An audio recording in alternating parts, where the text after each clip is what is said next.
Hi hello welcome to Bharat sports Telugu. గతేడాది సూర్యకుమార్ యాదవ్ సంచలనం టీ20లలో అదరగొట్టాడు.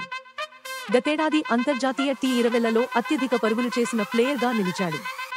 అంతేకాకుండా టీ20 బ్యాటర్ ర్యాంకింగ్స్లో నంబర్ 1గా నిలిచాడు. టీ20లలో సూర్యకుమార్ యాదవ్ ప్రదర్శనకు మెచ్చిన బీసీసీఐ సెలెక్టర్లు అతడిని వన్డే, టెస్టులకు కూడా ఎంపిక చేశారు. అయితే టెస్టుల్లో ఒక మ్యాచ్తో అతడిని పక్కన పెట్టేశారు. ప్రస్తుతం టీ20 వన్డేల్లో మాత్రమే ఆడుతున్నాడు. అయితే ఈ ఏడాది సూర్యకుమార్ యాదవ్ పరుగులు సాధించడంలో ఇబ్బంది పడుతున్నాడు. వన్డే ప్రపంచ కప్లో అట్టర్ ఫ్లాప్ అయ్యాడు. ఫైనల్లో టెస్టు బ్యాటింగ్తో ఫ్యాన్స్ చేతిలో చివాట్లు తిన్నాడు.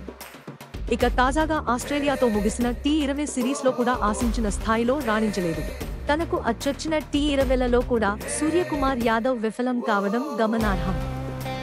ఆస్ట్రేలియాతో జరిగిన చివరి 2 టీ20 మ్యాచ్లు వరుసగా 1-5 పరుగులు మాత్రమే చేశాడు. హార్దిక్ పాండ్యా గాయం నుంచి పూర్తిగా కోలుకోకపోవడంతో సౌతాఫ్రికాతో జరిగే టీ20 సిరీస్కు కెప్టెన్గా వ్యవహరించే అవకాశం వచ్చింది. అయితే సూర్యకుమార్ యాదవ్ ఆ సిరీస్లో సత్తా చాటాల్సి ఉంది. అలా జరగకపోతే జట్టుకు దూరమయ్యే అవకాశాలు కూడా ఉన్నాయి. ప్రస్తుతం టీమిండియా తుది జట్టులో ఛాన్స్ కోసం యువ ప్లేయర్లు ఎదురు చూస్తున్నారు. ఇటువంటి సమయంలో సూర్యకుమార్ యాదవ్ బ్యాట్తో పరుగులు సాధించాల్సి ఉంది.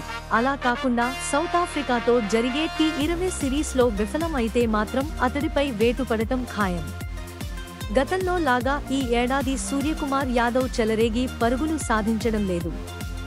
అతడి వీక్నెస్ ను ప్రత్యర్థులు కనిపెట్టినట్లున్నారు. ఇలాంటి స్పోర్ట్స్ అప్డేట్స్ కోసం like, share, subscribe to Bharat sports Telugu.